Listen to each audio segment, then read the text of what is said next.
Hello everyone, आज के इस सेशन में हम अपने chapter microorganisms friend and foe के जितने भी एक्सरसाइज क्वेश्चंस हैं आपकी एनसीईआरटी टेक्स्ट बुक में सभी क्वेश्चंस को हम सॉल्व करेंगे।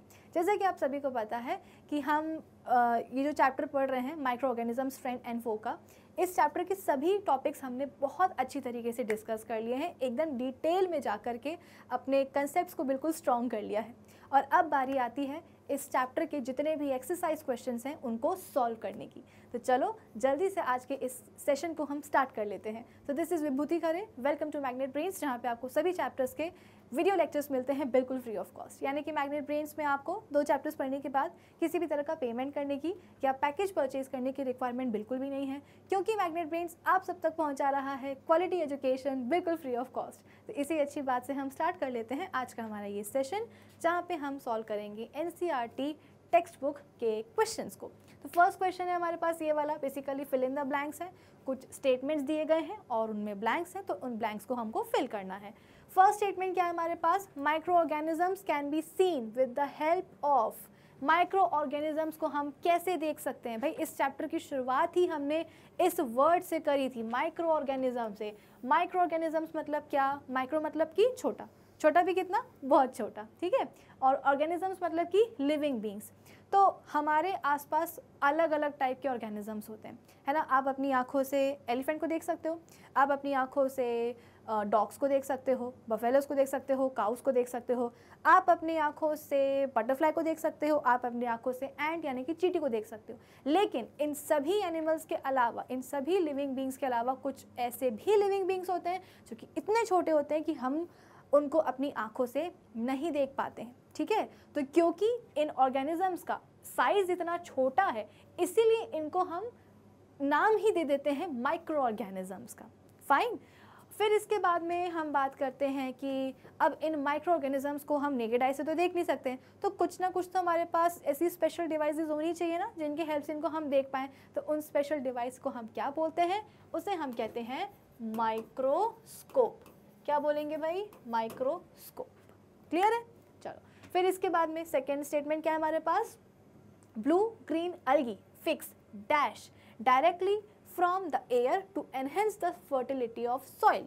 हमने पढ़ा है कि ब्लू ग्रीन अलगी क्या करती है, एटमॉस्फेरिक एयर में जो नाइट्रोजन प्रेजेंट होती है उसको सॉइल में ला करके फिक्स कर देती है, जिसके कारण क्या होता है, सॉइल में नाइट्रोजन रिच कंपाउंड्स आ जाते हैं, जिसके कारण सॉइल में नाइट्रोजन कंटेंट बढ़ जाता है। और अगर सॉइल में नाइट्रोजन कंटेंट बढ़ गया, इसका मतलब क्या कि हमारी सॉइल जो है वो फर्टाइल हो गई है, सॉइल की क्वालिटी इंप्रूव हो गई है। क्योंकि हम सबको पता है ना कि प्लांट्स को अपनी ग्रोथ एंड डेवलपमेंट के लिए सर्टेन न्यूट्रिएंट्स की रिक्वायरमेंट होती है। एक होता है मैक्रो और एक होते हैं माइक्रो। तो मैक्रो में मैक्रो न्यूट्रिएंट्स जो कि ज़्यादा क्वांटिटी में रिक्वायर्ड होते हैं, उनमें नाइट्रोजन भी आता है। तो जितना ज़्यादा सॉइल में नाइट्रोजन होगा, इसका मतलब क्या कि प्लांट्स को उतना अच्छे तरीके से नाइट्रोजन की सप्लाई मिलेगी। और अगर सप्लाई मैक्रो न्यूट्रिएंट की बढ़िया मिल रही है पौधों को, तो उनकी ग्रोथ भी बढ़िया होगी, ठीक है। तो ब्लू ग्रीन अलगी क्या करती है, नाइट्रोजन को डायरेक्टली कहाँ से, एयर से फिक्स कर देती है, कहाँ, सॉइल में।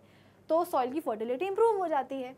थर्ड स्टेटमेंट क्या है हमारे पास, alcohol is produced with the help of dash. Alcohol को हम कैसे बना पाते हैं भाई? तो इसका एग्जाम्पल होना चाहिए आपके पास, सॉरी इसका आंसर होना चाहिए आपके पास ईस्ट, क्योंकि हमने पढ़ा है जब हम फ्रेंडली माइक्रो ऑर्गेनिजम्स वाला टॉपिक पढ़ रहे थे ना, तो वहाँ पे हमने देखा था कि किस तरीके से सर्टेन माइक्रो ऑर्गेनिजम्स को हम अपने फ़ायदे के लिए यूज़ करते हैं, हमारे लिए अच्छे होते हैं। तो हमने देखा था कि कमर्शियल लेवल पे लार्ज स्केल में किस तरीके से एल्कोहलिक ब्रिवरेजेस और विनेगर के प्रोडक्शन में बैक्टीरिया और ईस्ट को जो है हम यूज़ करते हैं, ठीक है। तो ईस्ट क्या करता है, सीरियल ग्रेन्स में, चावल में, फ्रूट्स में, है ना, बार्ले में, राइस वगैरह में, इन सभी चीज़ों में जो नेचुरल शुगर प्रेजेंट होती है, उस नेचुरल शुगर के ऊपर ईस्ट काम करता है। और काम करने के बाद में क्या बना देता है products, carbon dioxide and alcohol. इसी एल्कोहल को फिर various alcoholic beverages, wine, whisky, beer वगैरह इन सब में यूज़ किया जाता है, ठीक है। तो बेसिकली ये जो प्रोसेस होती है ईस्ट की, जहाँ पे वो शुगर को, नेचुरल शुगर को कन्वर्ट कर रहा है अल्कोहल में और कार्बन डाइऑक्साइड में, इसको हम कहते हैं फर्मेंटेशन। तो डेफिनेटली इसका जवाब होना चाहिए ईस्ट। फिर इसके बाद में फोर्थ क्या है, कॉलेरा इज कॉज्ड बाय। अब हमने ये भी तो देखा है ना कि माइक्रो ऑर्गेनिजम्स जो हैं डिसीजेज भी कॉज करते हैं, ना सिर्फ ह्यूमन बींग्स में, एनिमल्स में भी, प्लांट्स में भी अलग अलग टाइप के इन्फेक्शंस कॉज करते हैं। तो उन्हीं इन्फेक्शन में से एक है कॉलरा, और हम सबको पता है कि कॉलरा क्या होता है, it is a bacterial disease. तो बैक्टीरिया किसके कारण होता है, सॉरी कॉलरा किसके कारण होता है, वो होता है बैक्टीरिया के कारण, it is caused by bacteria. तो कॉजेटिव एजेंट क्या होगा कॉलरा का, बैक्टीरिया। ठीक है, तो इसी के साथ हमारा फर्स्ट क्वेश्चन होता है कंप्लीट। अब हम आ जाते हैं अपने सेकेंड क्वेश्चन के ऊपर कि tick the correct answer. Multiple choice questions type के हैं जो कि हम अपने DPQ सेशन में करते ही हैं, है ना। तो यहाँ पे हम देख लेते हैं इस क्वेश्चन को कि फर्स्ट स्टेटमेंट बोल रहा है हमारे पास yeast is used in the production of, yeast को हम किस चीज़ के प्रोडक्शन में यूज़ करते हैं। Option A sugar, option B alcohol, option C hydrochloric acid यानी कि HCl, या ऑप्शन फोर्थ ऑक्सीजन।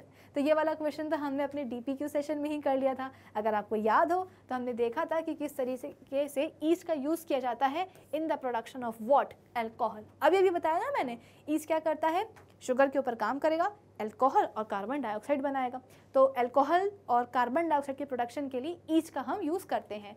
तो ऑप्शन में शुगर नहीं हो सकता, हाइड्रोक्लोरिक एसिड तो बिल्कुल भी नहीं हो सकता, और ऑक्सीजन भी नहीं हो सकता। ठीक है, तो alcohol is the right answer of this question. चलो अब इसके बाद में हम आ जाते हैं अपने नेक्स्ट क्वेश्चन के ऊपर। सेकेंड क्वेश्चन का ही बी पार्ट है ये। The following is an antibiotic, इनमें से कौन एंटीबायोटिक है।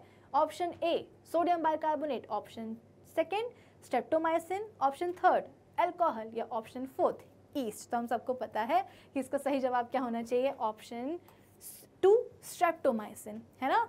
ईस्ट अल्कोहल तो हो नहीं सकता, सोडियम बाइकार्बोनेट भी नहीं हो सकता, बेसिकली ये तो एक प्रिजर्वेटिव होता है, केमिकल प्रिजर्वेटिव। ठीक है, अल्कोहल अलग है, ईस्ट अलग है, और सोडियम बाइकार्बोनेट अलग है। स्ट्रेप्टोमाइसिन क्या होगा, इस सवाल का सही जवाब होगा स्ट्रेप्टोमाइसिन एक एंटीबायोटिक होती है। इसके अलावा पेनिसिलिन होता है, टेट्रासाइक्लिन होता है, वो सब। ठीक है, तो याद रखना स्ट्रेप्टोमाइसिन इज एन एंटीबायोटिक। चलो फिर इसके बाद में नेक्स्ट स्टेटमेंट क्या है, सेकेंड क्वेश्चन का ही, carrier of malaria causing protozoan. अब ज़रा ये बताओ, क्या ये वाला क्वेश्चन हमने अपने DPQ सेशन में सॉल्व नहीं किया, बिल्कुल किया है, और इस तरीके के बहुत सारे क्वेश्चंस हमने अपने DPQ सेशंस में कवर किए हैं। ठीक है, इसलिए DPQ सेशन का हर एक क्वेश्चन बहुत इंपॉर्टेंट होता है। चलो, तो मलेरिया कॉजिंग प्रोटोजोआ को मैंने आपको क्या बताया था, बच्चों को मिसकंसेप्शन होता है कि मच्छर के काटने से मलेरिया होता है या डेंगू होता है। तो मच्छर तो काटने से होता है, बिल्कुल सही बात है, लेकिन मच्छर कॉजेटिव एजेंट नहीं होता है मलेरिया या डेंगू का। क्यों, क्योंकि जो कॉजेटिव एजेंट होता है मलेरिया का या डेंगू का, मस्किटोज उसको क्या करते हैं, कैरी करते हैं, अपने ऊपर रख के लेकर के आते हैं, ट्रांसपोर्ट का काम करते हैं, डिसीज़ के ट्रांसमिशन का काम करते हैं, फैलाने का काम करते हैं, वो कॉजेटिव एजेंट नहीं होते हैं। ठीक है, तो आप बोल सकते हो कि मलेरिया किसके कारण हो सकता है, उसका कॉजेटिव एजेंट क्या है, प्रोटोजोवन। प्रोटोजोवन मतलब कौन सा वाला, प्लाज्मोडियम। प्लाज्मोडियम प्रोटोजोवन है जो कि मलेरिया का पॉजिटिव एजेंट है, और इसी को फीमेल एनोफिलिस मस्कीटो अपने बॉडी के ऊपर कैरी करती है और लोगों को जाकर के काटती है। तो जब काटेगी तो प्रोटोजोवन प्लाज्मोडियम हेल्दी पर्सन की बॉडी में चला जाएगा और लिवर सेल्स को, ब्लड सेल्स को जो है ना जाकर के इन्फेक्ट करेगा, मल्टीप्लाई करेगा बॉडी में अपने आप को, और फिर इन्फेक्शन हो जाएगा। तो बॉडी में मलेरिया और डेंगू जैसे सिम्टम्स, हाँ डेंगू अलग होता है, डेंगू हम बोलते हैं कि अलग, उसका पॉजिटिव एजेंट अलग होता है, ठीक है ना, डेंगू वायरस अलग होता है, उसको कैरी करने वाला कैरियर कौन होता है, तो फीमेल एडीज मस्किटो। तो याद रखना मलेरिया का पॉजिटिव एजेंट है प्रोटोजोआ प्लाज्मोडियम, और उसको कैरी कौन करता है, उसका कैरियर कौन है, ट्रांसमिशन कैसे होगा, तो फीमेल एनोफिलिस मस्कीटो। अगर हम बात करेंगे डेंगू की, तो डेंगू कॉज करता है उसका, आप बोल सकते हो कि डेंगू का पॉजिटिव एजेंट कौन है, फ्लेवी वायरस या डेंगू वायरस, और उसको कैरी कौन करता है, तो एडीज मस्कीटो। ठीक है, तो इसका सही जवाब क्या होना चाहिए, option first female Anopheles mosquito. ठीक है, चलो अब इसके बाद में हम आ जाते हैं अपने नेक्स्ट क्वेश्चन के ऊपर।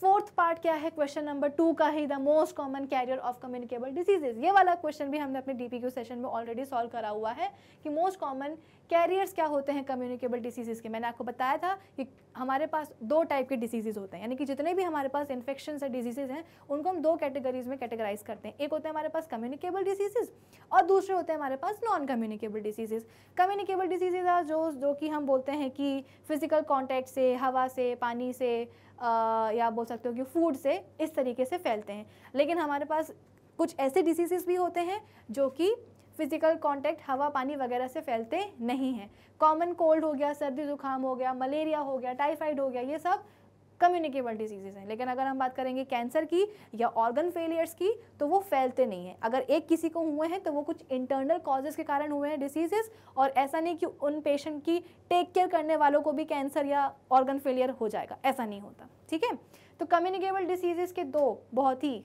Super hero type common carriers होते हैं जो कि कम्युनिकेबल डिसीजेस को बहुत ज़्यादा ही फैलाते हैं, और वो होते हैं हमारे हाउस फ्लाइज और मस्कीटोज। मक्खी और मच्छर, ये दोनों ऐसे आप बोल सकते हो कि ऑर्गेनिजम्स हैं या इंसेक्ट्स हैं जो कि कम्युनिकेबल डिसीजेस को बहुत ज़्यादा ही फैला देते हैं। मस्कीटोज के बारे में मैंने आपको बताया अभी अभी कि किस तरीके से एनोफिलिस मस्कीटो मलेरिया को स्प्रेड करती है ना, उसके पॉजिटिव एजेंट को कैरी करके लेके जाती है, और कैसे एडिस मस्कीटो जो है डेंगू के वायरस को कैरी करती है।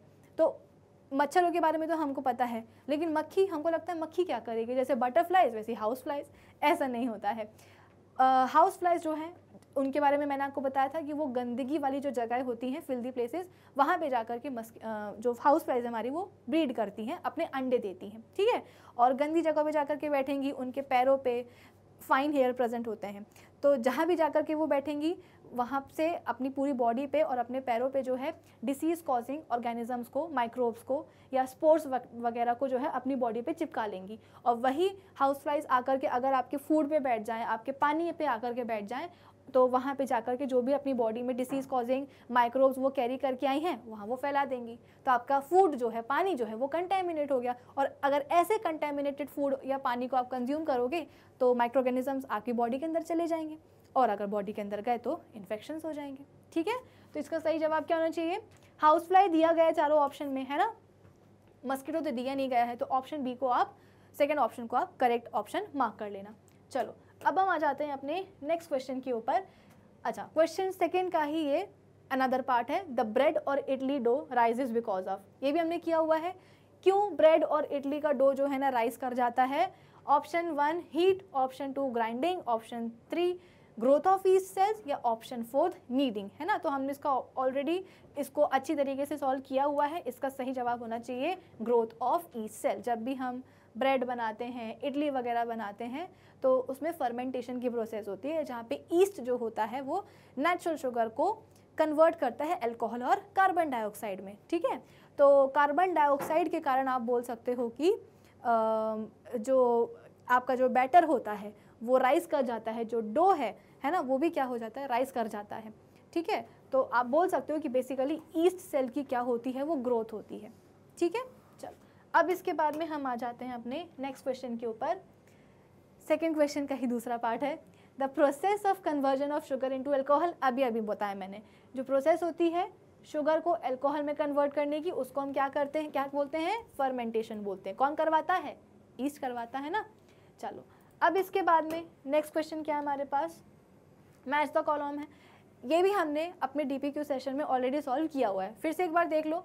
ऑप्शन ए में आपके पास ऑर्गेनिजम्स हैं, ऑप्शन बी में आपके पास ऑप्शन कॉलम ए में आपके पास माइक्रो ऑर्गेनिजम्स हैं, कॉलम बी में आपके पास उनके रिस्पेक्टिव एक्शंस हैं। तो आपको सही माइक्रो ऑर्गेनिज्म या एक माइक्रो ऑर्गेनिज्म का सही एक्शन क्या है उसके साथ आपको मैच करना है। अगर हम बात करेंगे राइजोबियम की, तो हमको पता है राइजोबियम क्या करता है, नाइट्रोजन को फिक्स करता है। अगर हम बात करेंगे लैक्टोबैसिलस की, तो हम सबको पता है कि लैक्टोबैसिलस क्या करता है भाई, कर्ड को सेट करने में हेल्प करता है। अगर हम बात करेंगे ईस्ट की, तो हम सबको पता है कि ईस्ट को हम कहाँ यूज़ कर सकते हैं। बेसिकली अगर हम ब्रेड की बात करें तो ब्रेड बनाने में भाई ईस्ट तो लगेगा ही लगेगा। अगर ईस्ट नहीं डाला गया ब्रेड में तो कार्बन डाइऑक्साइड गैस प्रोड्यूस नहीं होगी। कार्बन डाइऑक्साइड गैस अगर प्रोड्यूस नहीं होगी ब्रेड में, तो बबल्स, आप बोल सकते हो कि जो होल्स बनते हैं ब्रेड के अंदर वो नहीं बनेंगे, और अगर होल्स नहीं बनेंगे ब्रेड के अंदर तो फिर वो फ्लफी कैसे होगी, स्पॉन्जीनेस कैसे आएगी। तो ईस्ट क्योंकि कार्बन डाइऑक्साइड का प्रोडक्शन करवाता है फर्मेंटेशन की प्रोसेस के कारण,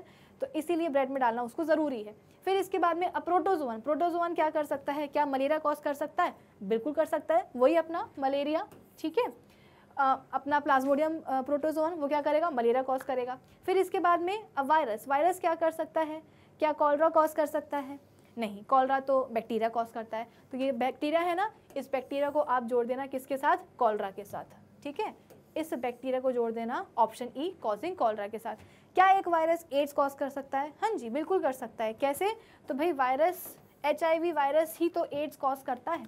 तो कुछ इस तरीके से आप इन सही जो भी माइक्रो ऑर्गेनिजम्स दिए गए हैं कॉलम ए में, उनके रिस्पेक्टिव एक्शंस के साथ आप ज्वाइन कर सकते हो।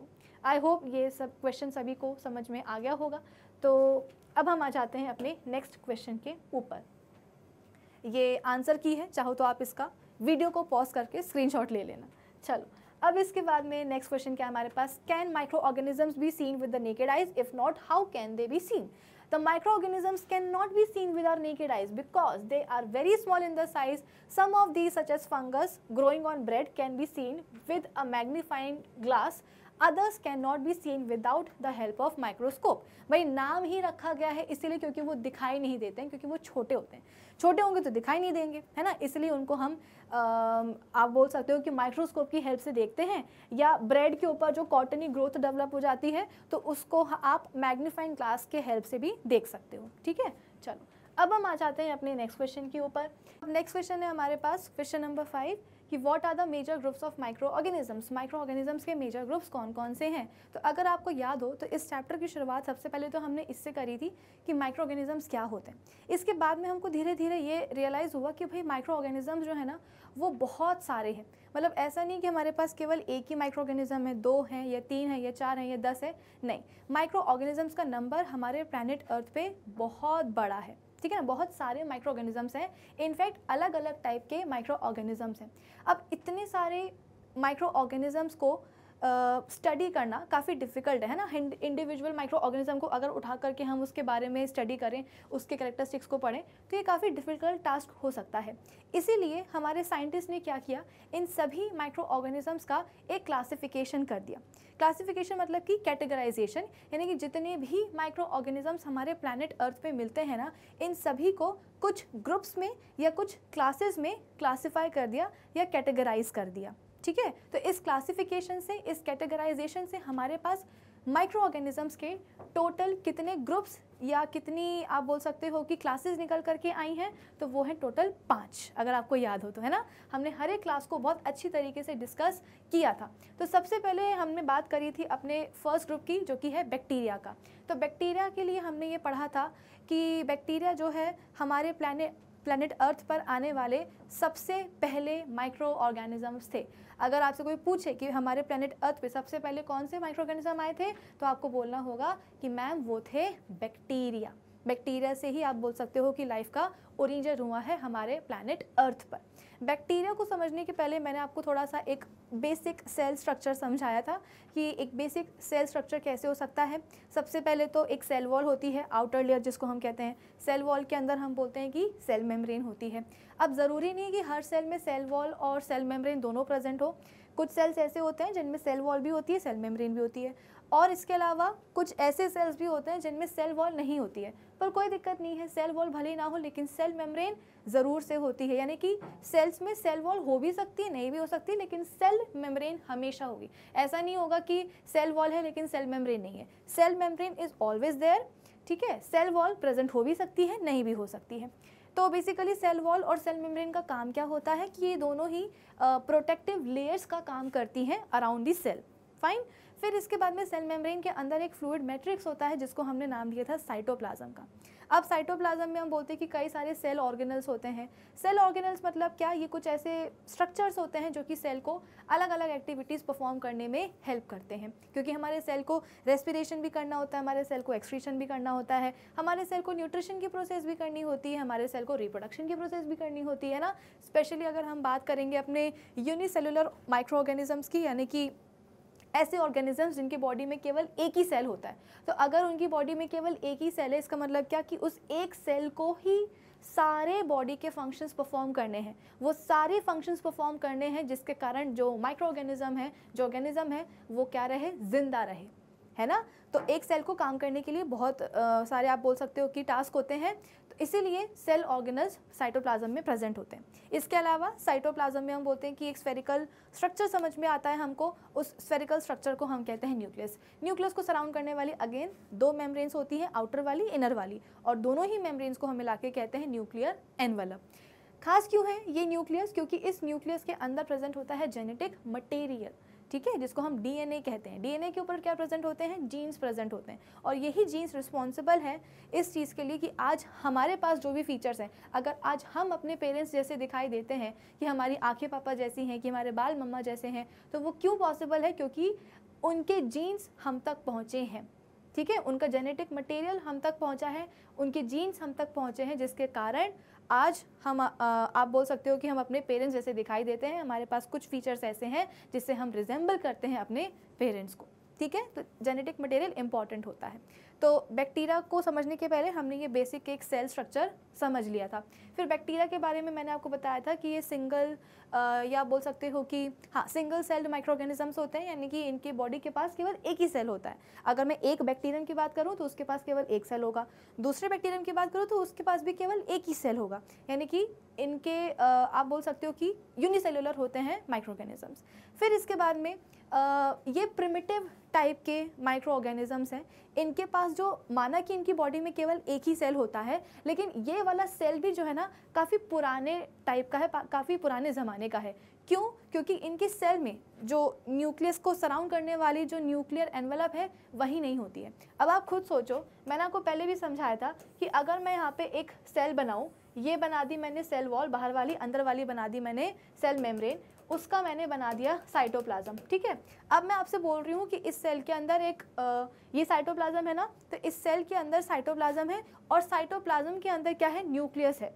तो आप बोलोगे कि मैम सेल वॉल दिख रही है, सेल मेम्ब्रेन दिख रही है, साइटोप्लाज्म भी दिख रहा है, लेकिन हमको न्यूक्लियस तो दिखाई दे ही नहीं रहा है। क्यों नहीं दिखाई दे रहा? क्योंकि न्यूक्लियस को डिफाइन करने वाला जो न्यूक्लियर एनवलप होता है मैंने वही नहीं बनाया। अब अगर मैं उठा करके कुछ इस तरीके का एक स्फेरिकल स्ट्रक्चर बना दूं और अब मैं आपसे बोलूं कि देखो सेल के अंदर आपको न्यूक्लियस दिखा, तो आप बोलोगे कि यस मैम, अब हमको सेल के अंदर न्यूक्लियस दिखाई दे रहा है। क्यों दिखाई दे रहा है? क्योंकि न्यूक्लियस को डिफाइन करने वाली जो दोनों सेल मेम्ब्रेन जो न्यूक्लियर एनवलप होता है, जो न्यूक्लियर मेम्ब्रेन्स होती हैं, वो यहाँ पे मैंने बना दी हैं। तो जब हम बात करते हैं हमारे बैक्टीरिया की, तो बैक्टीरियल सेल्स जो होते हैं उनके पास एज सच आप बोल सकते हो कि एडवांस टाइप का सेल नहीं होता है, काफ़ी प्रिमिटिव टाइप का होता है, काफ़ी पुराने ज़माने का सेल होता है, ठीक है। बेसिक और सिंपल, आप सिंपल वर्ड यूज़ कर सकते हो बैक्टीरियल सेल्स के लिए कि बैक्टीरिया के पास जो सेल्स होते हैं, उनकी बॉडी सेल्स जो होते हैं वो बहुत ही सिंपल टाइप के होते हैं, ठीक है। तो इस तरीके का उनके पास वेल डिफाइंड न्यूक्लियस नहीं होता है। अब न्यूक्लियस नहीं, इसका मतलब ये नहीं कि उनके पास जेनेटिक मटेरियल नहीं होता है जेनेटिक मटेरियल, बस साइटोप्लाज्म में वो स्कैटर्ड होता है। सॉर्टेड? चलो, फिर इसके बाद में जब हमने बैक्टीरिया की बात कर ही ली थी, हम पहुँचे थे कहाँ? अपने नेक्स्ट ग्रुप के ऊपर। अगर आपको याद हो तो हमने बात करी थी वायरसेस की, ठीक है। वायरसेस के लिए हमने बोला था कि ये काफ़ी अजीब टाइप के, काफ़ी वियर्ड माइक्रो ऑर्गेनिजम्स होते हैं ये। सबसे पहले तो हम बात करते हैं इनके साइज़ की। तो इनका जो साइज़ होता है ये तो बैक्टीरिया से भी छोटा होता है। हम बैक्टीरिया के लिए पढ़ रहे थे कि हाँ बैक्टीरिया क्या है? माइक्रो ऑर्गेनिज्म है, यानी कि इसको हम नेकेड आई से नहीं देख सकते हैं, इसके लिए हमको माइक्रोस्कोप लगेगा। लेकिन अब जब हम बात कर रहे हैं वायरसेस की, तो वायरसेस का एक मेन पॉइंट ये है कि वायरसेस का साइज़ तो बैक्टीरिया से भी छोटा होता है। बैक्टीरिया तो खुद ही छोटे थे, उनसे भी छोटा कौन होता है? वायरसेस होते हैं। ये इतने छोटे होते हैं वायरसेस कि आसानी से बैक्टीरियल सेल के अंदर भी चले जाते हैं। यूजुअली हमको लगता है कि बैक्टीरियल सेल्स जो वायरल सेल्स होते हैं या वायरसेस जो होते हैं वो केवल ह्यूमन बींग्स को या एनिमल्स को या प्लांट्स को जो है ना इन्फेक्ट करते होंगे। नहीं, कुछ वायरसेस ऐसे होते हैं जो कि बैक्टीरिया के अंदर भी चले जाते हैं, जिनको हम बैक्टीरियोफेज कहते हैं, ठीक है। चलो, फिर इसके बाद में वायरसेस इतने वियर्ड माइक्रोऑर्गेनिजम्स क्यों हैं? क्योंकि वैसे तो जब तक ये होस्ट सेल के अंदर या होस्ट बॉडी के अंदर नहीं रहते हैं ना, तो एकदम नॉन लिविंग थिंग की तरह बिहेव करते हैं। ना ये न्यूट्रिशन करेंगे, ना ये रिप्रोडक्शन करेंगे, ना ये एक्सक्रीशन करेंगे, इनको कोई काम नहीं होता। बस ये हवा में, एयर में, स्पेस में जो है ना उड़ते रहते हैं, फ्लोट करते रहते हैं। लेकिन जैसे ही इनको होस्ट सेल या होस्ट बॉडी मिलती है, होस्ट सेल के अंदर घुसते ही होस्ट सेल की जो प्रोटीन मैन्युफैक्चरिंग आप बोल सकते हो कि या प्रोटीन फैक्ट्री जो होती है होस्ट सेल की, उस प्रोटीन फैक्ट्री को जो है ये हाईजैक कर लेते हैं और होस्ट सेल को बोलते हैं कि अब तुम अपना काम नहीं करोगे, अब आप क्या करोगे, हमारा जो जेनेटिक मटेरियल है उसको आप रेप्लिकेट करोगे।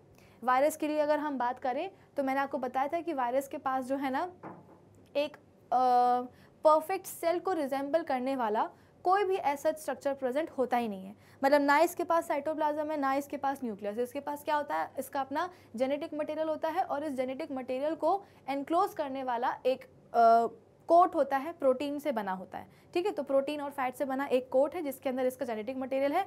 बस इतना ही स्ट्रक्चर होता है कितना, किसका, वायरस का।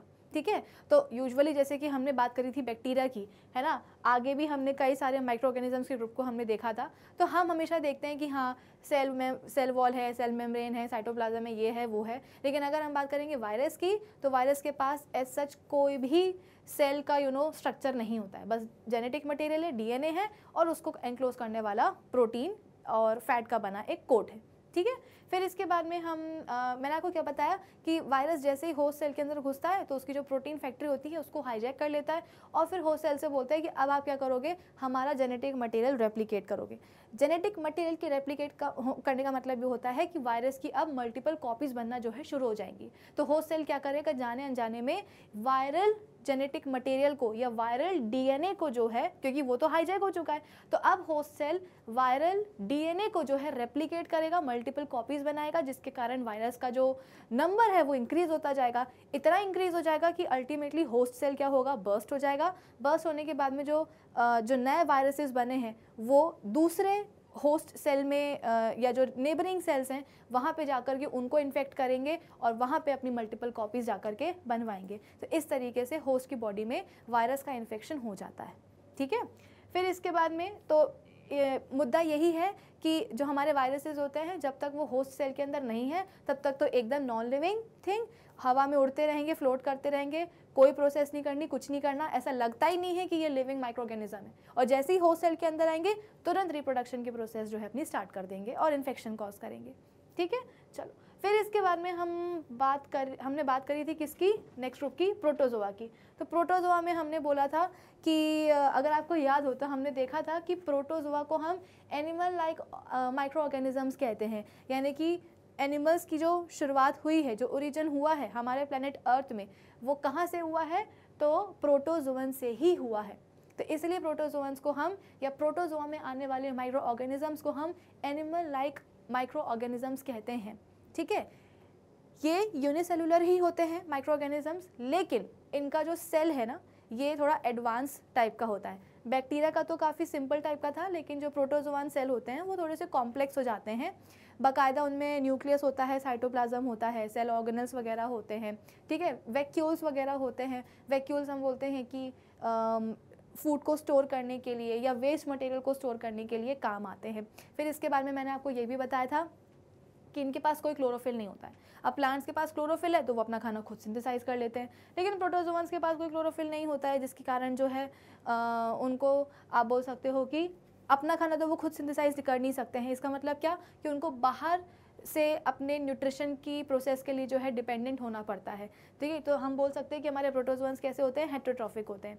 लेकिन हाँ, लोकोमोशन के लिए इनके पास, इनकी बॉडी में फाइन हेयर प्रेजेंट हो सकते हैं जिसको हम सीलिया बोलते हैं, या एक बड़ा सा थ्रेड लाइक स्ट्रक्चर प्रेजेंट हो सकता है जिसको हम फ्लैजेला बोलते हैं, या सीलिया अगर नहीं है, फ्लैजेला नहीं है, तो फिर ये इनके पास सूडोपोडिया होता है, जैसे कि हमने अमीबा में पढ़ा था। अमीबा हम बोलते हैं कि सूडोपोडिया मतलब क्या, फॉल्स फीट। ठीक है, तो ये अपने सेल मेम्ब्रेन और साइटोप्लाज्म को कुछ इस तरीके के स्ट्रक्चर में कन्वर्ट कर लेते हैं कि हमको लगता है कि अमीबा के जो है 2 पैर निकल के आ गए हैं, जबकि वो पैर नहीं होते हैं, वो फॉल्स फीट होते हैं। ठीक है, जिसको हम नाम देते हैं सूडोपोडिया। ठीक है, फिर इसके बाद में हम आ जाते हैं किसके ऊपर, अलगी के ऊपर। तो अलगी के ऊपर हम बोलते हैं कि अगर प्रोटोजोआन्स हमारे एनिमल लाइक माइक्रो ऑर्गेनिजम्स हैं तो अलगी हमारे प्लांट लाइक माइक्रो ऑर्गेनिजम्स हैं। यानी कि अगर प्लैनेट अर्थ पे प्लांट्स आए हैं तो प्लांट्स की शुरुआत कहाँ से हुई है, ओरिजिन कहाँ से हुआ है, अलगी से ही हुआ है।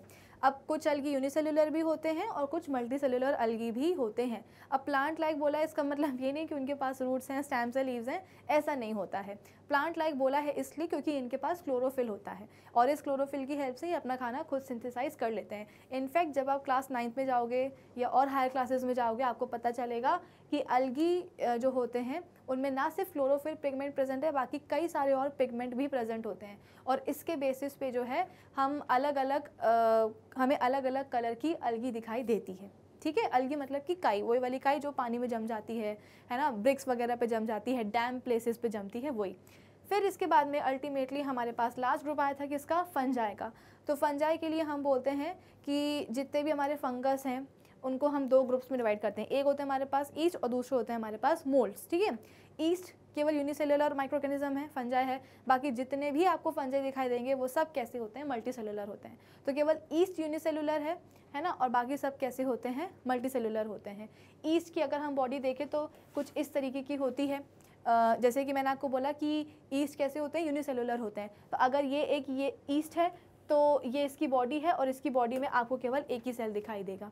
ठीक है, तो कुछ इस तरीके से आपको डायग्राम्स में जो है बुक में या नेट वगैरह पे आपको कुछ इस तरीके के ईस्ट के सेल्स जो हैं दिखाई देते हैं। ठीक है, चलो फिर इसके बाद में मैंने आपको फंगस में बताया था, फंजाई में बताया था कि इनका जो स्ट्रक्चर होता है, जैसे कि मशरूम हो गया, पफ बॉल्स हो गया, है ना, इन सब का स्ट्रक्चर जो होता है वो ऑलमोस्ट एक जैसा होता है। इनके स्ट्रक्चर में दो मेन चीज़ें होती हैं, एक होता है स्टॉक और दूसरा होता है इनके पास क्या, उनका कैप। ठीक है ना, तो कैप की खास बात क्या होती है, कैप हम बोलते हैं कि अम्ब्रेला शेप की भी हो सकती है, यू शेप की भी हो सकती है, कुछ भी शेप हो सकता है। खास बात ये होती है उनके कैप में कि उनके पास रोज होती हैं स्पोर्स की, और यही स्पोर्स निकलते हैं, जर्मिनेट होते हैं सॉइल में जाकर के, और जहाँ जर्मिनेट होते हैं वहाँ पे एक नया फंगस जो है ग्रो कर जाता है। ठीक है, तो कैप में आप बोल सकते हो कि स्पोर्स प्रेजेंट होते हैं, ये खास बात होती है। अगर हम बात करेंगे स्टॉक की, तो स्टॉक हम बोलते हैं कि बहुत सारे आप बोल सकते हो कि थ्रेड लाइक स्ट्रक्चर से बने होते हैं। थ्रेड लाइक बेसिकली जो स्टॉक है वो कई सारे थ्रेड लाइक स्ट्रक्चर्स या फिलामेंट से मिलके बनती है। अब इन सभी थ्रेड लाइक स्ट्रक्चर्स को हम क्या बोलते हैं, हाइफे बोलते हैं। क्या बोलते हैं, हाइफे। और हाइफे का जो डेंस नेटवर्क बन के आता है उसको हम कहते हैं माइसीलियम। यानी कि यहाँ पे आपको इंडिविजुअल थ्रेड लाइक फाइबर्स दिखाई दे रहे होंगे, इन फाइबर्स को हम कहते हैं हाइफे, और ये जो ग्रुप मिलके बना रहे हैं, जो नेटवर्क मिलके बना रहे हैं, उसे हम कहते हैं क्या, माइसीलियम। और माइसीलियम से ही क्या मिल जाता है, स्टॉक बन जाता है। ठीक है, अगर हम बात करेंगे हाइफे की, तो हाइफे इंपॉर्टेंट क्यों है, क्योंकि हाइफे आप बोल सकते हो कि न्यूट्रिशन में हेल्प करता है। हाइफे बेसिकली आप बोल सकते हो कि आपके जो फंगस हैं उनकी बॉडी के स्टॉक के सेल्स होते हैं। ठीक है, तो हाइफे में आपको न्यूक्लियस भी देखने को मिलता है, साइटोप्लाज्म भी देखने को मिलता है। न्यूट्रिशन में कैसे हेल्प करता है हाइफे, तो हाइफे से कुछ एंजाइम्स निकल जाते हैं एयर में, है ना, क्योंकि अगेन हमारे फंजाई के पास जो है कोई क्लोरोफिल तो होता नहीं है, वो अपना खाना खुद सिंथेसाइज नहीं कर सकते हैं, वो बाहर से ही न्यूट्रिशन के लिए डिपेंडेंट होते हैं। तो सपोज फंगस को बाहर कोई एयर में जो है ना कुछ अपना खाना दिखाई दे गया, तो हाइफे क्या करेगा, एंजाइम्स जो है रिलीज़ करेगा। ये एंजाइम्स जाएंगे उस खाने को जो है ना कैप्चर करेंगे, डाइजेस्ट करेंगे, और अब्जॉर्प्शन की प्रोसेस के लिए वो खाना जो है इनकी बॉडी के अंदर आ जाएगा। तो न्यूट्रिशन की प्रोसेस के लिए हमारे हाइफे जो है काफ़ी इंपॉर्टेंट होते हैं। ठीक है, चलो, तो ये मेजर ग्रुप्स को हमने पढ़ लिया है, और एक बार फिर से रिवाइज कर लिया है। मेन पॉइंट्स पूरा तो हम नहीं पढ़ सकते हैं, लेकिन हाँ मेन पॉइंट्स जो थे इन सभी ग्रुप्स के वो मैंने आपको बता दिए हैं। चलो अब हम आ जाते हैं अपने नेक्स्ट क्वेश्चन के ऊपर कि name the micro organisms which can fix atmospheric nitrogen in the soil. कौन से ऐसे माइक्रो ऑर्गेनिजम्स हैं जो कि हमारे एटमॉस्फेयर में हमारे सॉइल में एटमॉस्फेरिक नाइट्रोजन को फिक्स कर सकते हैं। तो आंसर है राइजोबियम बैक्टीरिया, और इसके बाद में है ब्लू ग्रीन अलगी। ठीक है, तो दो के बारे में बोला गया था ना, नहीं अच्छा बस पूछा गया था कि कौन से हैं वो माइक्रो ऑर्गेनिजम्स, तो नाम आपने बता दिए, तो याद रखिएगा rhizobium bacteria and blue green अलगी। चलो अब हम आ जाते हैं अपने क्वेश्चन नंबर 7 पर कि write 10 lines on the usefulness of microorganisms in our lifes. यानी कि आपको टोटल 10 लाइन्स लिखनी है जिसमें आपको बताना है कि माइक्रो ऑर्गेनिजम्स हमारे लाइफ के लिए क्यों इंपॉर्टेंट है, कैसे इंपॉर्टेंट है, कैसे यूजफुल हैं। ठीक है, तो microorganisms are useful to us in many ways. कई सारे तरीकों से माइक्रो ऑर्गेनिजम्स हमारे लिए यूजफुल हैं। For example bacteria like lactobacillus convert milk into curd. हम सबको पता है मिल्क की सेटिंग कैसे होती है, कर्ड की सेटिंग कैसे होती है, कैसे जो है ना मिल्क से कर्ड का फॉर्मेशन होता है, वो हमने पूरी प्रोसेस समझी थी कि सबसे पहले तो आप मिल्क को जो है ना 70-80 डिग्री सेल्सियस तक हीट करते हो, बॉईल करते हो, फिर इसके बाद में उसको ठंडा करते हो, 40 डिग्री सेल्सियस के टेम्परेचर तक लेकर के आते हो मिल्क को। ठीक है, अब ये जो आपके पास बॉइल्ड मिल्क है जो कि 40 डिग्री सेल्सियस के टेम्परेचर पे है, इसमें आप क्या करते हो, 1 चम्मच प्री मेड कर्ड यानी कि पहले से बना हुआ जो दही है, दही का 1 चम्मच जो है इसमें डाल देते हो। तो ये जो आपने दही का 1 चम्मच डाला है ये क्या है, इनोक्यूलम है, या इसको आप स्टार्टर भी बोलते हो, है ना। बेसिकली ये जो आपने 1 चम्मच दही डाला है अपने बॉइल्ड मिल्क में, इस 1 चम्मच दही में बहुत सारे क्या होते हैं, लैक्टिक एसिड बैक्टीरिया होते हैं, जिनको हम शॉर्ट में क्या कहते हैं, लैब कहते हैं। बहुत सारे लैक्टिक एसिड बैक्टीरिया होते हैं, ठीक है, जिसमें कि स्ट्रेप्टोकोकस भी आता है, लैक्टोबैसिलस वगैरह बैक्टीरिया भी आता है। ये सारे बैक्टीरिया, मतलब आप बोल सकते हो कि जो कर्ड आपने डाला है उसमें लैक्टिक एसिड बैक्टीरिया हैं, और इस लैक्टिक एसिड बैक्टीरिया में बैक्टीरिया के कई सारे टाइप्स होते हैं, स्ट्रेप्टोकोकस है, लैक्टोबैसिलस है, ये सब, ठीक है। फिर इसके बाद में ये जो लैब होता है बेसिकली ये क्या करता है, मिल्क की जो शुगर होती है जिसको हम लैक्टोज कहते हैं, इस लैक्टोज को वो लैक्टिक एसिड में कन्वर्ट कर देता है। लैक्टिक एसिड मतलब क्या, एक टाइप का एसिड, यानी कि अब मिल्क की जो लैक्टोज आप बोल सकते हो कि शुगर है वो कन्वर्ट हो गई है लैक्टिक एसिड में, यानी कि अब मिल्क में एक एसिडिक पीएच डेवलप हो जाएगा due to the formation of lactic acid. और इसी लैक्टिक एसिड के फॉर्मेशन के कारण, या आप बोल सकते हो कि एसिडिक पीएच के कारण, जो मिल्क प्रोटीन होती है जिसको हम केजिन बोलते हैं उसका कोआगुलेशन हो जाता है, और मिल्क प्रोटीन के कोआगुलेशन के कारण ही आप बोल सकते हो कि कर्ड को जो है ना एक सेमी सॉलिड टेक्सचर मिल जाता है, ठीक है। और इसी एसिडिक पीएच के कारण या लैक्टिक एसिड के कारण दही का आपको जो टेस्ट है वो थोड़ा सा खट्टा मिलता है, ठीक है। फिर इसके बाद में bacteria are also involve in making of cheese. Cheese का फॉर्मेशन भी किसके हेल्प से होता है, बैक्टीरिया के हेल्प से होता है। फिर नेक्स्ट क्या है, Acetobacter aceti is use for producing acetic acid from alcohol. हम सबने पढ़ा था कि किस तरीके से ईस्ट जब शुगर के ऊपर काम करता है, फर्मेंटेशन की प्रोसेस करता है, तो अल्कोहल और कार्बन डाइऑक्साइड बनाता है। इसी अल्कोहल के ऊपर अगर हम एज़ेटोबैक्टर एसिटाई को ट्रीट करवा दें तो उससे क्या बन जाता है हमारे पास, एसिटिक एसिड, और acetic acid is nothing but vinegar. फिर इसके बाद में नेक्स्ट यूजफुलनेस क्या है कि yeast is used in the commercial production of alcohol, wine and bakery products, जैसे जो कि हमने अभी डिस्कस किया। Some specific microorganisms are helpful in manufacturing of antibiotics. कुछ माइक्रो ऑर्गेनिजम्स जो हैं, स्पेसिफिक माइक्रो ऑर्गेनिजम्स एंटीबायोटिक्स की मैन्युफैक्चरिंग में भी हेल्प करते हैं। हम सबको पता है कि एंटीबायोटिक्स इतनी इंपॉर्टेंट होती हैं, है ना। बैक्टीरियल डिसीजेज जो होते हैं, जो बैक्टीरियल इन्फेक्शंस होते हैं, तो उनको ट्रीट करने के लिए एंटीबायोटिक्स दी जाती हैं, बैक्टीरिया को डिस्ट्रॉय करने के लिए एंटीबायोटिक्स दी जाती हैं। तो अगर आपको याद हो तो सबसे पहले अलेक्जेंडर फ्लेमिंग ने जो है ना एंटीबायोटिक्स का कंसेप्ट जो है डिस्कवर किया था। वो बेसिकली करना क्या चाह रहे थे कि एक बैक्टीरिया, डिसीज़ कॉजिंग बैक्टीरिया को वो स्टडी करना चाह रहे थे, जिसके लिए उन्होंने एक पेट्री डिश में डिसीज़ कॉजिंग बैक्टीरिया को कल्चर करवाने का उनको आइडिया आया। अब वो कुछ दिन के लिए चले गए, वापस आए तो उन्होंने देखा कि उनकी पेट्री डिश में डिसीज़ कॉजिंग बैक्टीरिया की ग्रोथ तो हो गई है, साथ ही साथ एक अलग सी कॉलोनी की ग्रोथ भी हो गई है ना। और कॉलोनी की खास बात ये थी कि उस कॉलोनी के आसपास कोई भी डिसीज़ कॉजिंग बैक्टीरिया नहीं आ रहा है, और अगर आ भी रहा है तो वो मारा जा रहा है। बाद में उन्होंने डिस्कवर किया कि ये कॉलोनी थी पेनिसिलियम मोल्ड की, यानी कि फंगस की, और ये पेनिसिलियम मोल्ड की या फंगस की जो कॉलोनी है वो एक सब्सटेंस रिलीज़ कर रही थी जिसका नाम था पेनिसिलिन, और इसी पेनिसिलिन के कारण जो डिसीज़ कॉजिंग बैक्टीरिया थे उनकी ग्रोथ रुक रही थी और वो डिस्ट्रॉय हो रहे थे। तो इसी पेनिसिलिन को जो है फर्स्ट एंटीबायोटिक का नाम दिया गया। तो समझ में आया कि भाई एक माइक्रो ऑर्गेनिज्म दूसरे माइक्रो ऑर्गेनिज्म की ग्रोथ को रिटार्ड भी कर सकता है और उसको डिस्ट्रॉय भी कर सकता है। फंगस भी एक क्या है, माइक्रो ऑर्गेनिज्म है, बैक्टीरिया भी एक माइक्रो ऑर्गेनिज्म है, लेकिन फंगस क्या कर रहा है, बैक्टीरिया की ग्रोथ को रिटार्ड कर रहा है, ठीक है। फिर इसके बाद में microorganisms act as cleansing agents in the end decompose the waste products into manures. Microorganisms हमारे एनवायरनमेंट को क्लीन करने में हेल्प करते हैं, ठीक है। जो भी डेड बॉडीज़ होती हैं प्लांट्स की, एनिमल्स की, जो भी वेस्ट होता है, चाहे वो हमारे घर से निकलने वाला किचन वेस्ट हो, चाहे वो ह्यूमन एक्सक्रीटा हो, चाहे वो फार्म वेस्ट हो, सूखे पत्ते हो, पौधे हो, या काउ डंग वगैरह हो, इन सभी चीज़ों को जो डिकम्पोजिंग बैक्टीरिया हैं वो डिकम्पोज करते हैं, ठीक है। डिकम्पोज करने के बाद हम बोलते हैं कि जो डिकम्पोज प्रोडक्ट निकल के आता है उसको हम कहते हैं मैन्योर, और इन मैन्योर को हम सॉइल में डालते हैं जिसके कारण सॉइल में ह्यूमस का कंटेंट बढ़ जाता है और सॉइल की फर्टिलिटी इंप्रूव हो जाती है। डेड और weakened microbes are used in the preparation of vaccines. अगर हम बात कर रहे हैं वैक्सीन्स की, अगर हम बात कर रहे हैं डिसीज़ की, अगर हम बात कर रहे हैं एंटीबायोटिक्स की, तो हम वैक्सीन को भी नहीं भूल सकते हैं।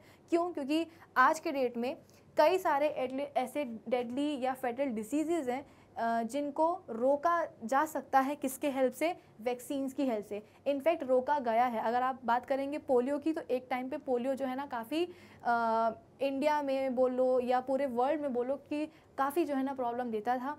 और क्योंकि पोलियो का ऐसा है कि एक बार पोलियो हो गया तो हो गया, उसका कोई ट्रीटमेंट ऐसा सच होता नहीं है ना। तो काफ़ी बुरी बीमारी थी ये। लेकिन आज के डेट में हमारे पास थैंकफुली पोलियो की वैक्सीन्स हैं, जिसके कारण कई हद तक जो है ना कई सारी कंट्रीज़ में, इनफैक्ट इंडिया में भी जो है पोलियो को अब कम्प्लीटली जो है ना जड़ से हटाया जा सकता है। इनफैक्ट हटा ही दिया है।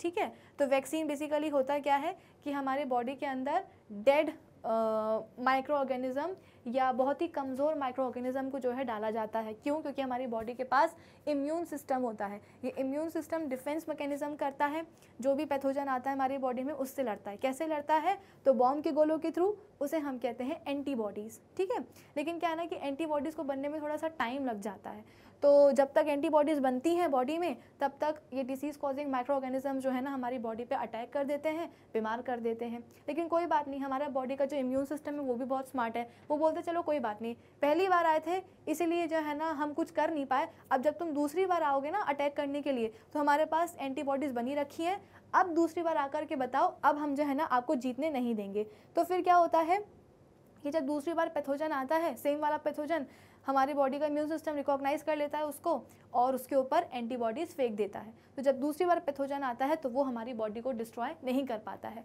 तो वैक्सीन का यही कंसेप्ट होता है कि बॉडी में किसी भी डिसीज़ कॉजिंग माइक्रोब को, जो कि अपने डेड फॉर्म में होता है या अपने बहुत ही कमज़ोर फॉर्म में होता है, उसको बॉडी में डाला जाता है ताकि बॉडी उसके अगेंस्ट एंटीबॉडीज़ बना करके रख ले। अब जब सच में लाइव माइक्रोब या पैथोजन आएगा बॉडी में डिसीज़ कॉज करने के लिए, तो एंटीबॉडीज़ ऑलरेडी बन के रखी है, तो जा कर के बस अटैक करना रह जाएगा।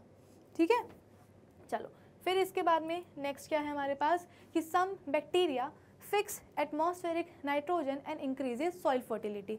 ये हम सबको पता है प्रोसेस कैसे होती है। अल्गी, ईस्ट, फंजाई और बैक्टीरिया में be used as an ingredient और a substitute for protein rich foods that are suitable for humans और एनिमल कंजम्पशन। अब कुछ अल्गी को, ईस्ट को, फंगस को, इनको यूज़ किया जाता है एक इंग्रेडिएंट की तरह या प्रोटीन रिच फूड्स के सब्स्टिट्यूट की तरह, जो कि ह्यूमन और एनिमल कंजम्पशन के लिए सूटेबल है। Some microorganisms are taken as probiotics that are believed to provide health benefits from when consumed. तो बेसिकली प्रोबायोटिक्स का मतलब क्या है?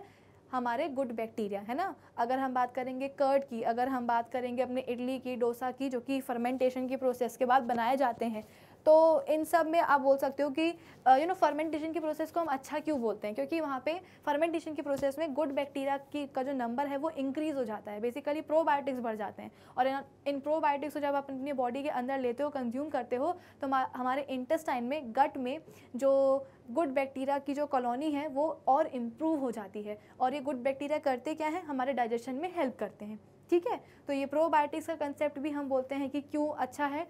आप बोल सकते हो कि इस प्रोबायोटिक के कंसेप्ट में भी कौन काम आ रहा है? माइक्रो ऑर्गेनिजम्स ही काम आ रहे हैं। अल्टीमेटली हमारे इंटेस्टाइन में, हमारे गट में बैक्टीरियाज ही तो है ना। ठीक है, चलो तो ये वाला क्वेश्चन आई होप सभी को समझ में आ गया होगा। अब नेक्स्ट क्वेश्चन क्या है कि right a short paragraph on the harms caused by micro organisms. Previous question में हमने देखा था कि कैसे हमारे लिए यूजफुल है, अब हमें बात करनी है कि कैसे हमारे लिए हार्मफुल है। तो microorganisms are harmful to us in many ways. For example, microorganisms called pathogens cause diseases in humans, plants and animals. Diseases cause करते हैं तरह तरह के, ना सिर्फ ह्यूमन बींग्स में बल्कि प्लांट्स में भी, एनिमल्स में भी। पैथोजेंस और germs enter a healthy body through air. कैसे अटैक कर सकते हैं हमारी बॉडी में? हवा के थ्रू, पानी के थ्रू, कंटेमिनेटेड फूड के थ्रू, या इन्फेक्टेड पर्सन के साथ डायरेक्ट या इनडायरेक्ट कांटेक्ट हो जाए, और साथ ही साथ हम बोलते हैं कि कैरियर के थ्रू।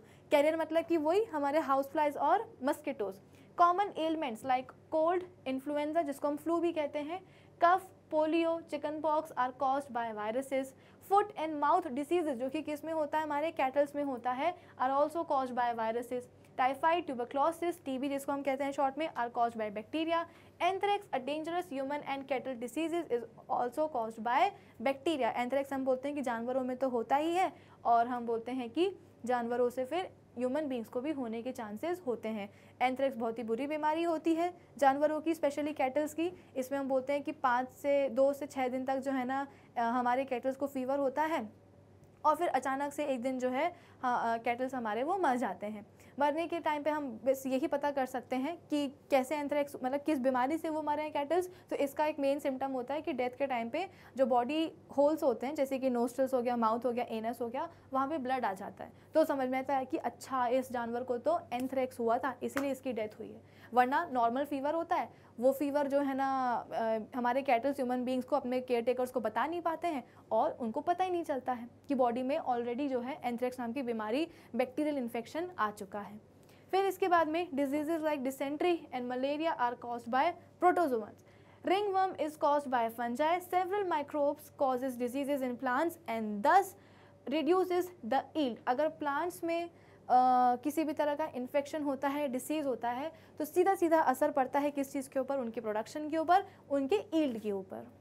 ऑब्वियस ही बात है। अगर हम बात करेंगे सिट्रस कैंकर की, है ना, सिट्रस कैंकर हम बोलते हैं कि एक बैक्टीरियल डिसीज़ होता है, इसका कोई इलाज नहीं होता है, बस बोलते हैं ना कि prevention is better than cure, कि जितना हो सके उतना आप बीमारी को प्रिवेंट करो, क्योंकि सिट्रस कैंकर जो कि सिट्रस फ्रूट्स में होता है उसका कोई इलाज नहीं होता है ना।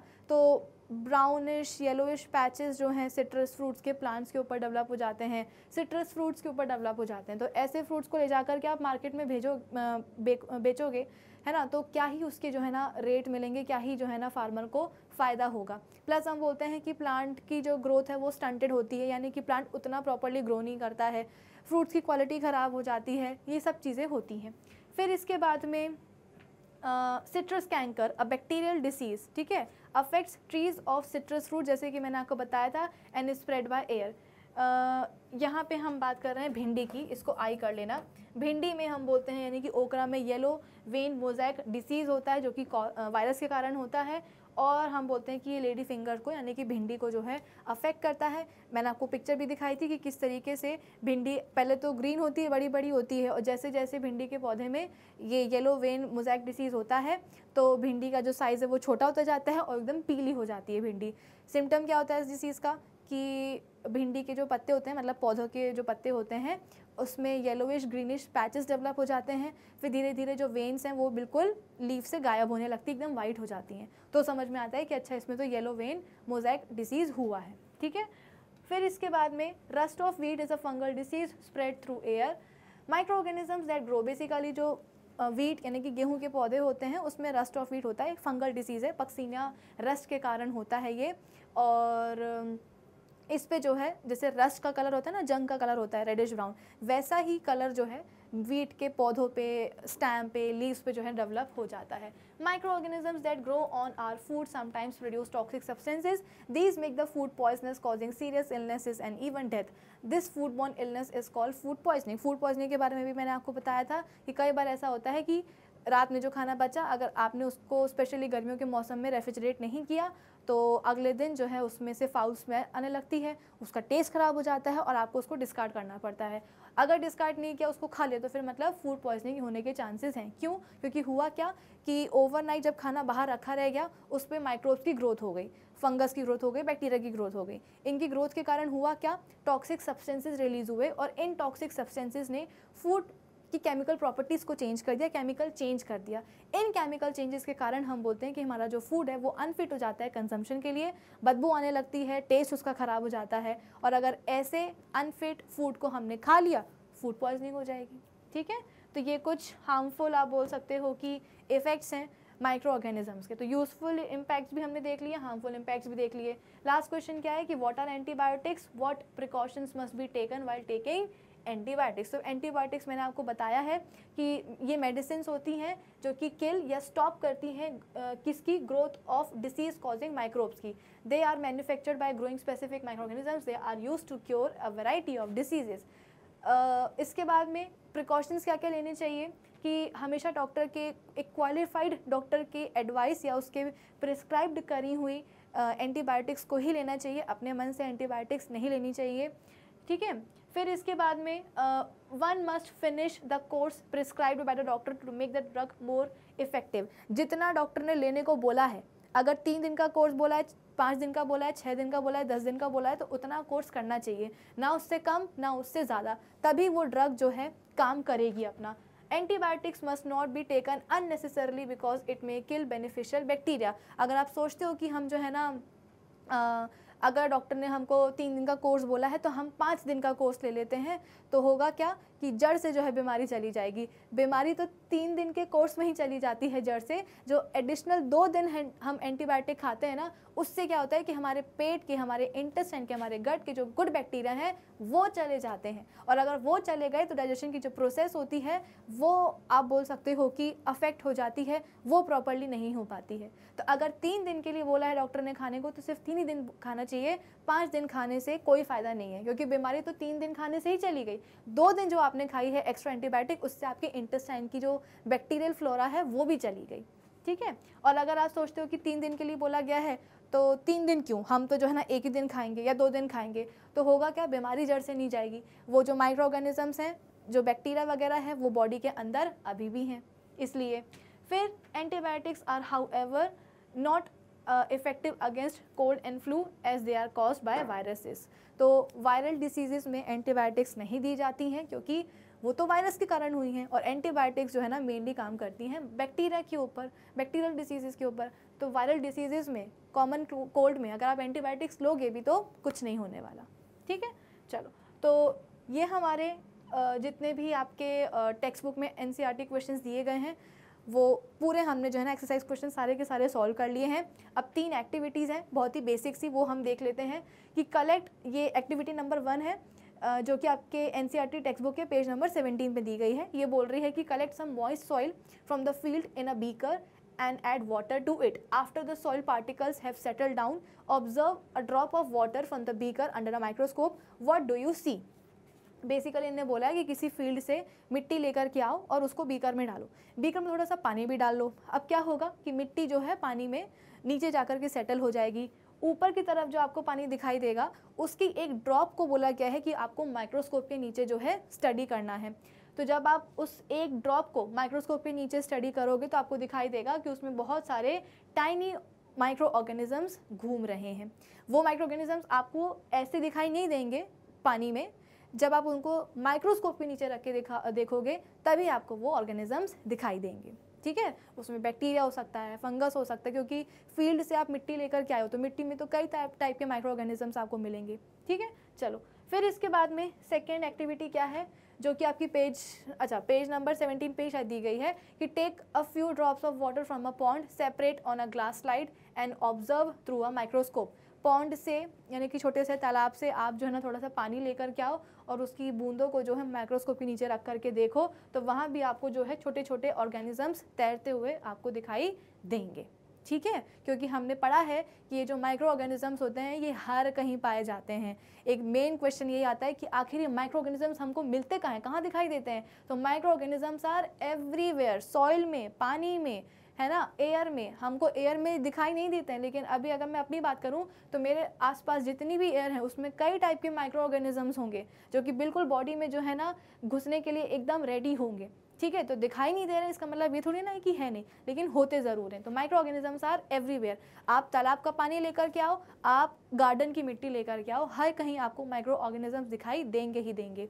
चलो, फिर इसके बाद में नेक्स्ट क्या है, पेज नंबर 20 पे दी गई है एक्टिविटी नंबर 3 कि यहाँ पे बेसिकली आपको बोला गया है कि टेक हाफ kg फ्लोर, आटा या मैदा, add some sugar and mix with warm water. पानी और शुगर के साथ उसको जो है ना मिक्स कर लो।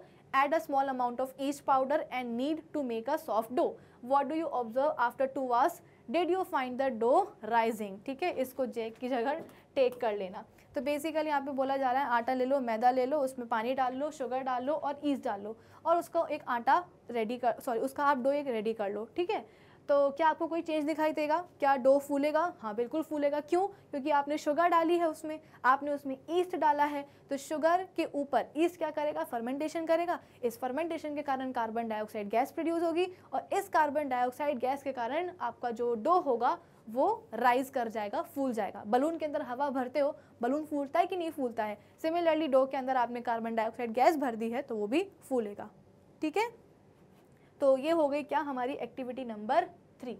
तो नेक्स्ट एक्टिविटी क्या दी गई है कि take 500 ml water in a beaker filled up to 3/4 with water, dissolve 2 to 3 drops of sugar in it, add half of spoon of yeast powder to the sugar solution, keep it covered in a warm place for 4 to 5 hours. Now smell the solution. Can you get a smell? Solution. It is observed that the solution smells like alcohol. This process of conversion of sugar into alcohol is known as fermentation. Basically हुआ क्या है कि एक glass में, एक beaker में आपने पानी लिया, उसमें आपने जो है ना शुगर डाल दी और उसमें आपने ईस्ट पाउडर डाल दिया और उसको 4 से 5 घंटे के लिए छोड़ दिया. जब आप उसको दोबारा से आकर के स्मेल करोगे, उसको सूंघोगे, तो क्या आपको कोई स्मेल आएगी, अलग सी स्मेल आएगी? तो इसका जवाब है कि हाँ भाई बिल्कुल आएगी. क्यों आएगी? क्योंकि अभी अभी हमने क्या देखा कि जो ईस्ट है वो शुगर के ऊपर फर्मेंटेशन करता है, कार्बन डाइऑक्साइड और आप बोल सकते हो कि अल्कोहल बनाता है. तो कार्बन डाइऑक्साइड की तो कोई स्मेल आती नहीं है, लेकिन जो अल्कोहल बना है उसकी स्मेल आएगी. तो जब आप अपने उस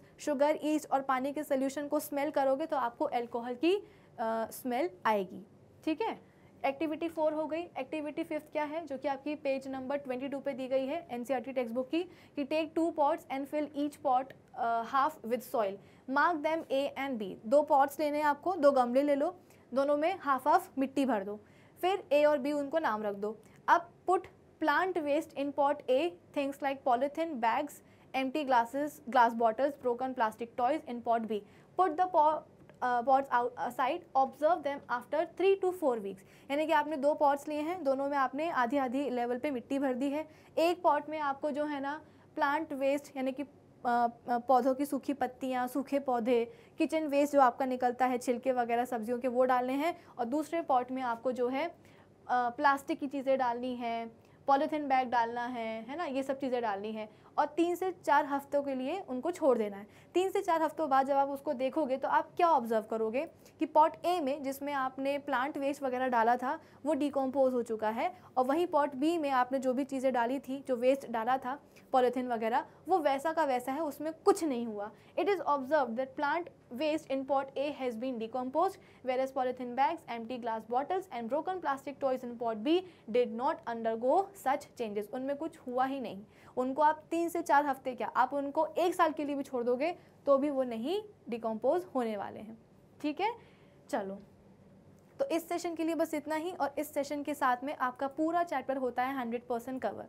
हर एक टॉपिक को रिवाइज कर लिया, DPQs कर लिए हैं, एक्सरसाइज क्वेश्चंस कर लिए हैं और एक्टिविटी भी हमने कर ली है. तो इस चैप्टर के साथ, इस सेशन के साथ पूरा चैप्टर हमारा माइक्रो ऑर्गेनिजम्स, फ्रेंड एंड फोका होता है कंप्लीट. अब नेक्स्ट सेशन से हम बात करेंगे अपने 3rd चैप्टर की. तब तक आप क्या करेंगे, हमारी जो ऑफिशियल वेबसाइट है magnetbrains.com, उसे विजिट कर लीजिएगा, जहाँ पे आपको सभी चैप्टर्स के वीडियो लेक्चर्स मिलेंगे प्रॉपर्ली प्लेलिस्ट में अरेंज्ड, और वहाँ पे आपको सभी चैप्टर्स के होंगे नोट्स भी available. So do visit our official website magnetbrains.com. Till then keep learning with Magnet Brains. Thank you for watching.